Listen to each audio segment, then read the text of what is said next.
नमस्कार। एक education VNS.02 के स्टडी प्लेटफॉर्म पर आप सभी का स्वागत है।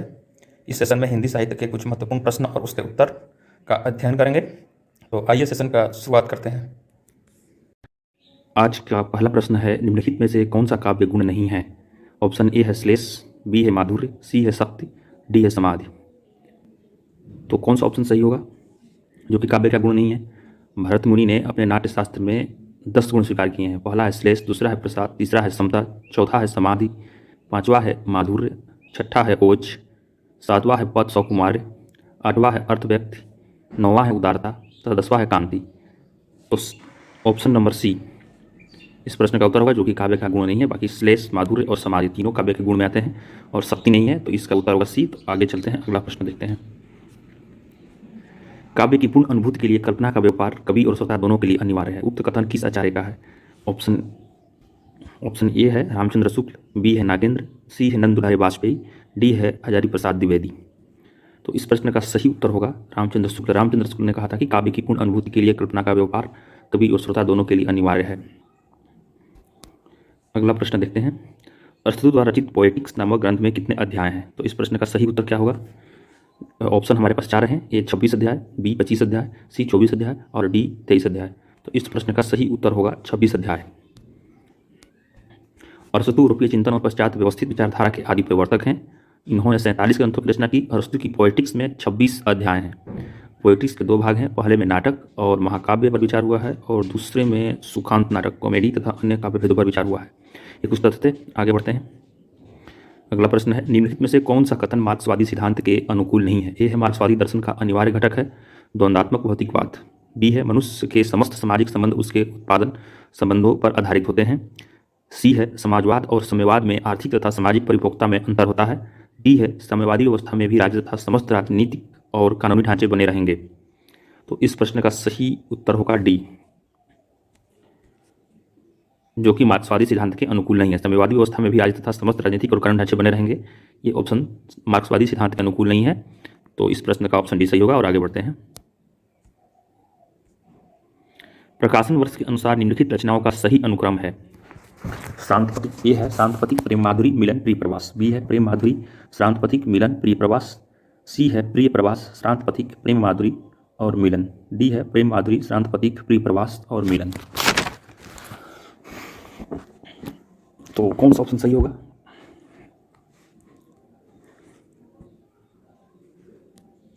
देखिए, जल्दी बताइए कौन सा ऑप्शन सही होगा। इस प्रश्न का ऑप्शन डी सही है। देखिए, प्रेम माधुरी जो है, प्रेम माधुरी भारतेंदु हरिश्चंद्र की रचना है, 1870 में प्रकाशित हुई। श्रांत पथिक श्रीधर पाठक द्वारा लिखी गई, 1902 में प्रकाशित हुई। प्रिय प्रवास अयोध्या सिंह उपाध्याय हरिओद 1914 में, और मिलन राम नरेश त्रिपाठी 1917 में हुई। तो इस क्रम के अनुसार इस प्रश्न का प्रेम माधुरी पहले आएगा। ऑप्शन नंबर डी, प्रेम माधुरी, शांत पथिक, प्रिय प्रवास और मिलन, ये कालक्रम के हिसाब से सही है। आगे बढ़ते हैं। प्रकाशन वर्ष के अनुसार महादेवी वर्मा की निम्नलिखित रचनाओं का सही अनुक्रम है, क्या है? ऑप्शन ए हमारे सामने है, निहार, दीपशिखा, नीरजा, रश्मि, बी है दीपशिखा, निहार, रश्मि, नीरजा, सी है निलिया, निहार, रश्मि, दीपशिखा, डी है निहार, रश्मि, नीरजा, दीपशिखा। तो निहार का प्रकाशन कब हुआ था? निहार 1930, रश्मि, उसके बाद रश्मि है 1932 और फिर नीरजा 1935, दीपशिखा 1942। तो 1930, 1932 और 1935 और 1942। तो कौन सा ऑप्शन सही होगा? ऑप्शन डी, निहार, रश्मि, नीरजा और दीपशिखा। इस प्रश्न का सही उत्तर होगा निहार, रश्मि, नीरजा, दीपशिखा। 1930, 1932 निहार, 1930 रश्मि, 1932 नीरजा, 1935 और दीपशिखा 1942। तो ये प्रश्न का हो गया, हल हो गया। आगे देखते हैं। जन्म काल के अनुसार निम्नलिखित रचनाकारों का सही अनुक्रम है।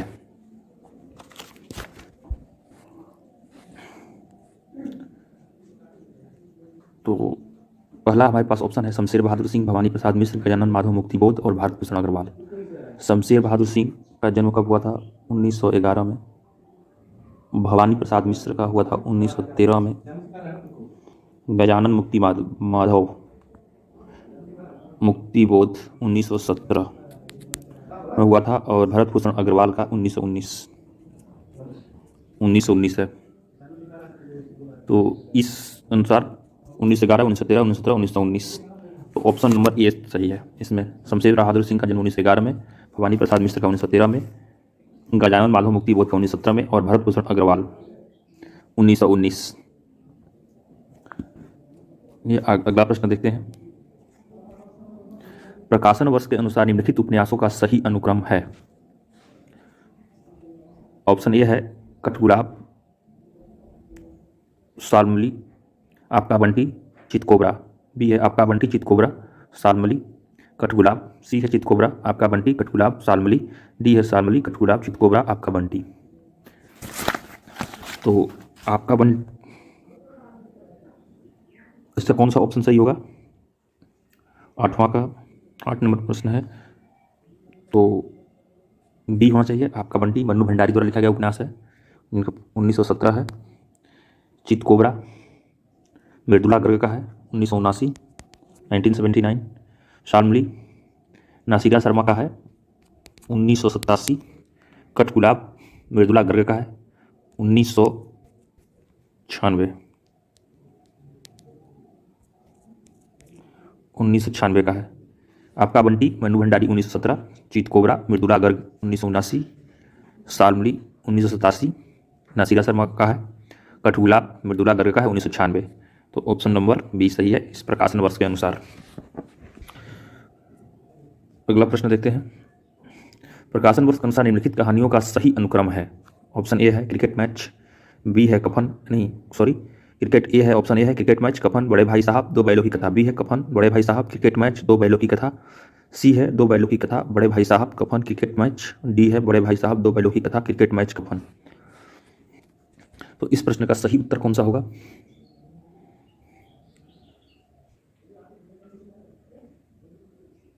तो दो बैलों की कथा पर लेते हैं। दो बैलों की कथा यहाँ से लेते हैं। दो बैलों की कथा कब प्रकाशित हुई थी? 1931 में। बड़े भाई साहब 1934 है, 1934 से बड़े भाई साहब। कफन, कफन का प्रकाशन 1936 में कफन प्रकाशित हुआ था। Cricket match, cricket match 1937। तो दो बैलों की कथा 1931, बड़े भाई साहब 1934, कफन 1936 और क्रिकेट मैच 1937 सब प्रेमचंद द्वारा रची गई कहानियाँ हैं। तो ऑप्शन नंबर सी सही होगा इस प्रश्न का। दो बैलों की कथा, बड़े भाई साहब, कफन, क्रिकेट मैच।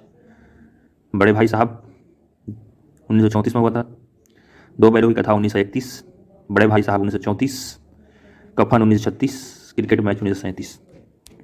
तो ये रहा। रचना काल के अनुसार निम्नलिखित नाटकों का सही अनुक्रम है। ऑप्शन ए है एक और द्रोणाचार्य, मादा कैक्टस, सिंहासन खाली है, द्रौपदी। बी है द्रौपदी, सिंहासन खाली है, मादा कैक्टस, एक और द्रोणाचार्य। सी है सिंहासन खाली है, द्रौपदी, एक और द्रोणाचार्य, मादा कैक्टस। डी है मादा कैक्टस, द्रौपदी, सिंहासन खाली है, एक और द्रोणाचार्य। तो कौन सा ऑप्शन सही होगा?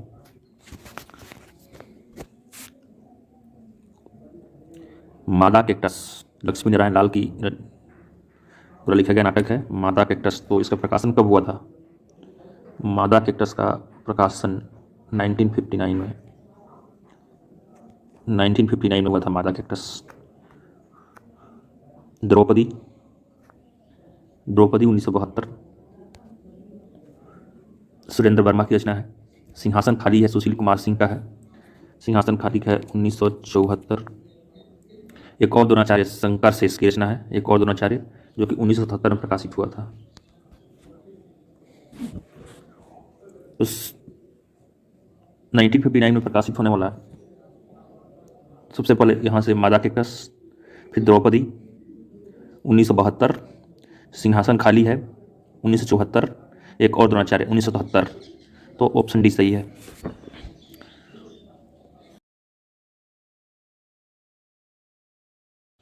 अगला प्रश्न हमारे सामने है। छायावादी युग में लिखे बादल की मृत्यु एकांकी के लेखक हैं। ऑप्शन अ है भारतेंदु, ब है जयशंकर प्रसाद, स है भुवनेश्वर, द है निराला। तो इस प्रश्न का कौन सा ऑप्शन सही होगा? तो इस प्रश्न का सही होगा ऑप्शन स, भुवनेश्वर प्रसाद मिश्र। ऑप्शन स सही होगा। उनके कुछ प्रमुख रचनाएं हैं भुवनेश्वर प्रसाद मिश्र की: कारवां, श्यामा, तांबे के कीड़े, आज़ादी की नींद, सिकंदर, एक श्यामहीन, साम्यवादी, प्रतिमा का विवाह, स्ट्राइक, बाजीराव की तस्वीर, फोटोग्राफर के सामने, लॉटरी, शैतान, मृत्यु, रोशनी और आग, सीकों की गाड़ी, रहस्य, रोमांच, आदमखोर इत्यादि उनकी प्रमुख रचनाएं हैं। हिंदी का प्रथम एकांकी एक घूंट को माना जाता है, जिसके लेखक जयशंकर प्रसाद हैं और इसका प्रकाशन 1929 में हुआ था। इसके प्रमुख पात्र आनंद और प्रेमलता हैं। काल्पनिक पात्रों का सहारा लेकर इस एकांकी में बड़ी ही सरल शैली में 2 प्रश्न उठाए गए हैं: जीवन क्या है और जीवन कैसे जीना चाहिए। वहीं हरिश्चंद्र वर्मा ने हिंदी का प्रथम एकांकी रामकुमार वर्मा कृत बादल की मृत्यु 1930 को माना है। तो ये कुछ तथ्य। अब आगे बढ़ते हैं। भूले बिसरे चित्र किसकी रचना है? तो भूले बिसरे, इसमें हमारे पास 4 ऑप्शन दिए गए हैं। अ है रामविलास शर्मा, भगवती चरण वर्मा, अयोध्या सिंह हरिऔध और द है नामवर सिंह। तो इस प्रश्न का सही उत्तर होगा भगवती चरण वर्मा। भूले बिसरे चित्र किसकी रचना है? तो भगवती चरण वर्मा की रचना है। भगवती चरण वर्मा के बारे में कुछ जान लेते हैं। उनका जन्म 30 अगस्त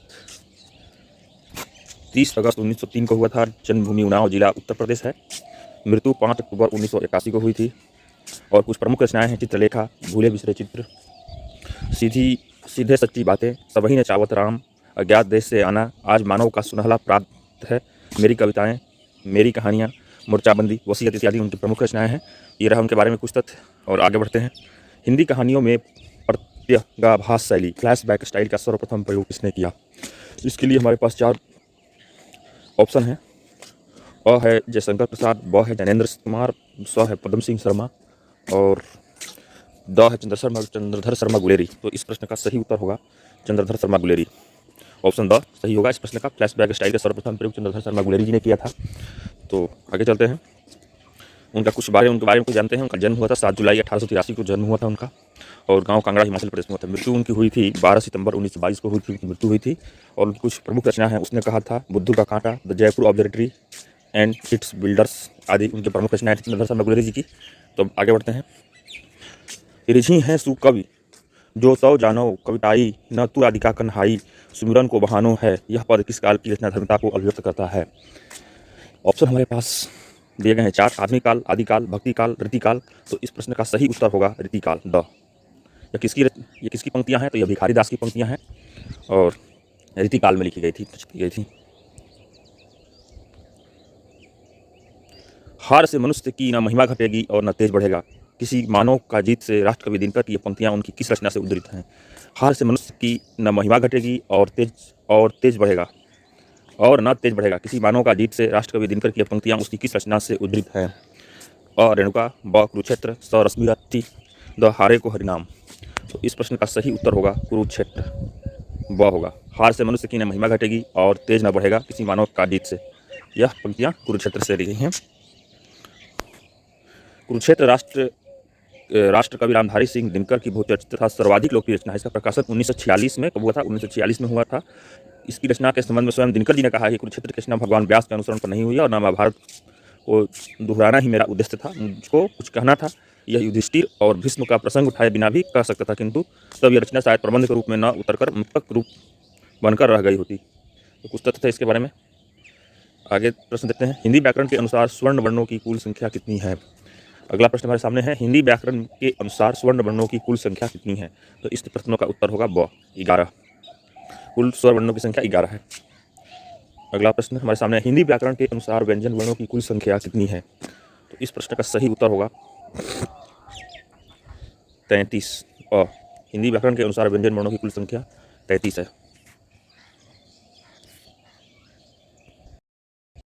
अगला प्रश्न हमारे सामने है।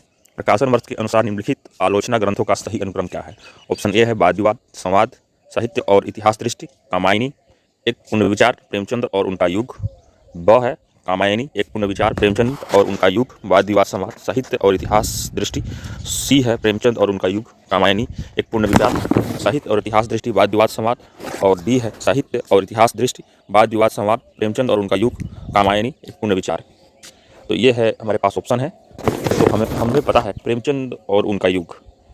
प्रेमचंद और उनका युग की रचना कब हुई थी? डॉक्टर रामविलास शर्मा की रचना है। उनके युग की रचना 1952 में हुई थी। ये 1952 की रचना है। प्रेमचंद और उनके युग डॉक्टर रामविलास शर्मा द्वारा कृत है। कामायनी एक पूर्ण विचार मुक्तिबोध की रचना है। कामायनी पूर्ण विचार मुक्तिबोध की रचना है, 1961 इसका रचना काल है। और साहित्य और इतिहास दृष्टि डॉक्टर मैनेजर पांडे 1981। साहित्य और इतिहास की दृष्टि 1981 डॉक्टर मैनेजर पांडे का है। वाद विवाद और समाज डॉक्टर नामवर सिंह 1989 की रचना है। वाद विवाद और समाज 1989। तो इस कालक्रम के अनुसार पहले कौन सा आना चाहिए? 1952 प्रेमचंद और उनका युग। तो प्रेमचंद और उनका युग सबसे पहले इसमें आया है, तो ऑप्शन सी प्रेमचंद का युग 1952 पहले होगा। कामायनी पूर्ण विचार मुक्तिबोध द्वारा लिखा गया है और 1961 है उसका समय। दूसरा वो होगा एक पूर्ण विचार साहित्य और इतिहास दृष्टि डॉक्टर मैनेजर पांडे का है 1981। वाद विवाद और समाज डॉक्टर नामवर सिंह 1989। तो ऑप्शन सी सही है। ये रहा इस प्रश्न के बारे में कुछ हो गया। अब चलते हैं आगे। प्रकाशन वर्ष के अनुसार निम्नलिखित नाटकों का सही अनुक्रम है। तो ऑप्शन हमारे सामने है। ए है आधे अधूरे, अंधा युग, स्कंदगुप्त, भारत जाननी। बी है स्कंदगुप्त, अंधा युग, भारत जाननी, आधे अधूरे। सी है भारत जाननी, स्कंदगुप्त, अंधा युग, आधे अधूरे। डी है आधे अधूरे, भारत जाननी, अंधा युग, स्कंदगुप्त।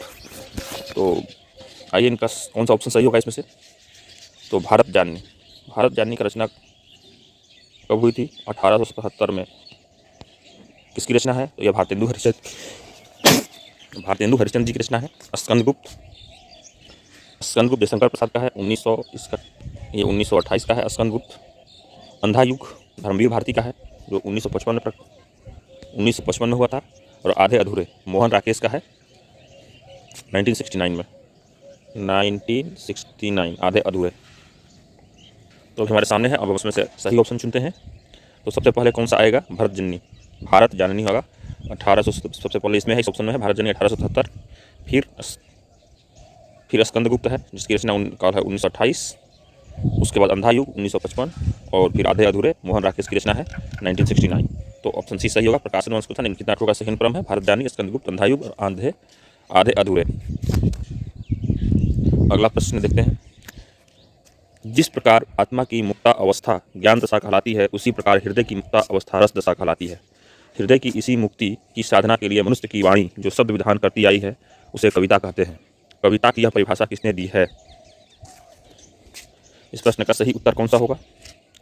इस प्रश्न का उत्तर होगा रामचंद्र शुक्ल।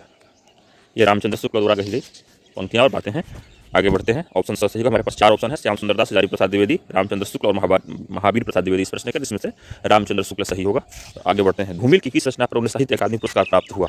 इस प्रश्न के लिए हमारे पास 4 ऑप्शन है। सुदामा पांडे का प्रजातंत्र, कल सुनना मुझे, संसद से सड़क तक, इनमें से कोई नहीं। तो इस प्रश्न का सही उत्तर होगा संसद से सड़क तक। धूमिल की किस रचना पर साहित्य अकादमी पुरस्कार मिला था? तो संसद से सड़क तक, याद रखिएगा। आगे चलते हैं। गुनाहों का देवता इनमें से किसकी रचना है? तो इस प्रश्न का उत्तर होगा धर्मवीर भारती का। गुनाहों का देवता रचनाकार कौन है? धर्मवीर भारती।